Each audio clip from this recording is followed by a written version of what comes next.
Alright, good morning. Day number 7 and still somewhat trying to wake up. I've got a coffee from Nesbitt Island Coffees and wow, very good, very decent. And the service was even better. And now we're at Quinsam Park Hatcheries or something it's called. And we're gonna do a quick tour of the fish hatchery here. They say it's a self-guiding tour, so let's do this. This is one of the holding tanks, and I don't know what you can see, but there's definitely a lot of little fishies in there. So it's one of the largest in Canada, I guess, this hatchery. And this actually here, it's starting to rain out actually. This part lets the fish out into the river. So if we go down right here, there's a little opening channel. So from there it goes down and it flows into the feeding river. And from there they hang around the feeding river for a little while before they go out to the ocean.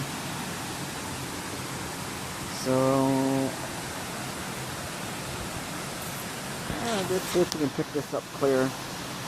Oh yeah, there we go. Now I can see it. So they do produce a lot of fish here. They're not big enough for me to eat today, so we'll leave them be.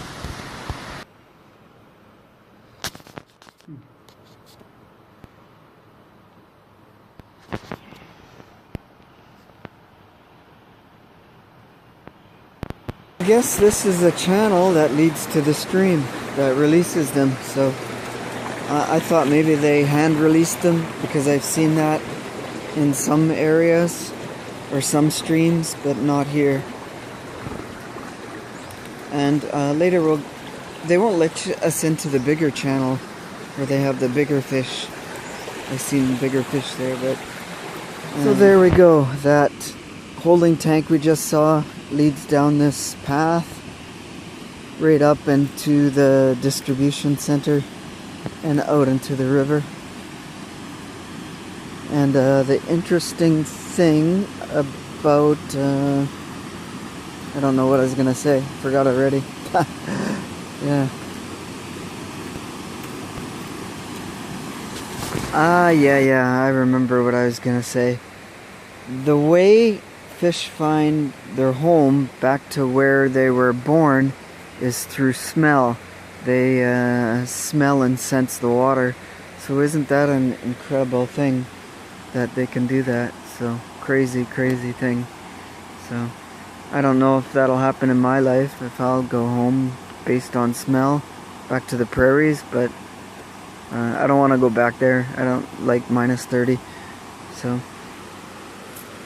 And another thing, oh yeah, that's what I wanted to mention, is that it would really be neat to come back here when they're full size, 20-30 pounds, and see them swim these streams and rivers in large groups, numbers, by thousands, hundreds of thousands come here, and that would be a sight to see, with the bears feeding on them and the birds coming down to feed too. So, alright. So maybe we'll be able to do that later on in the year when that time of season comes. One of the larger holding tanks, and obviously it holds quite larger fish because you can see them jumping away. And the interesting thing about this channel is it's got a net over top. I guess that is to keep the birds, the seagulls, the eagles from coming down and snatching them all up before they've grown in size and are ready to spawn and make more fish. So, and this goes for quite a distance, these holding tanks. Pure copper. They are quarter-inch thick, except for the bottom. It's just a bunch of pipes carrying steam, another bunch of pipes carrying cold water. So it's pretty chilly in there, so the steam turns back to liquid, runs down the condenser, down that pipe, and there it is running out. Going into that funnel, down into a tank under the floor. Isn't that sweet? Nice and easy. Well, we wish it were. You can see how clear it is now. It looks nothing like what you saw in the fermentation tank. But there's one small problem. It's only 25% alcohol. And that's a big improvement over the 7% we started with. But your bottle at home says 40%. So we've got to do something about this. So we put it into the spirit still.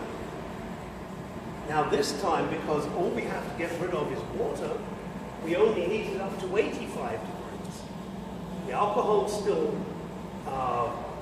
boils, but far less. You see, what's gone wrong here is that at 95 degrees, although the water is not boiling, it's actually already started to steam. So we're getting water vapor coming across as well. The alcohol content. And when the alcohol content hits 75% alcohol, that's the heart. And we can separate the heads, heart, tail, just by turning this handle, we can move that spout. So we can turn it all the way over to there,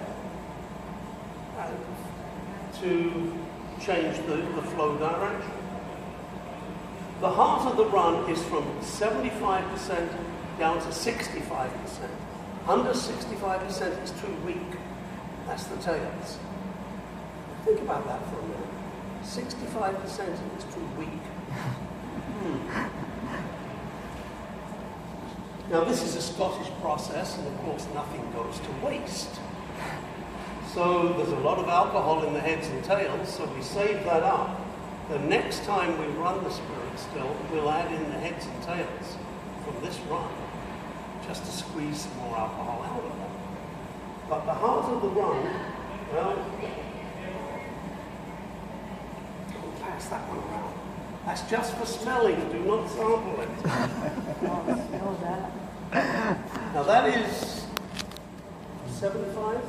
That was 72. 72% pure, 72% alcohol.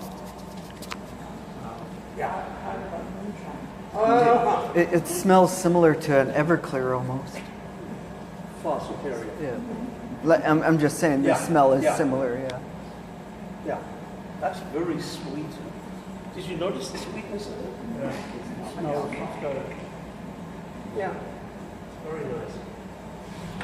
So, flavors: orange, chocolate, lemon, lime, grape, red apple, maple, chocolate raspberry, chocolate mint, and black licorice. Now, my only comment is, if you want to try the black licorice, leave it till last. Thanks for coming in. Oh, thank you. Take care.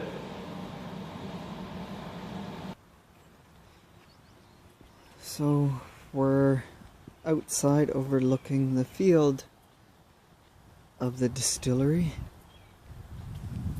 and they grow all their wheat and barley here that they use. Nothing is imported.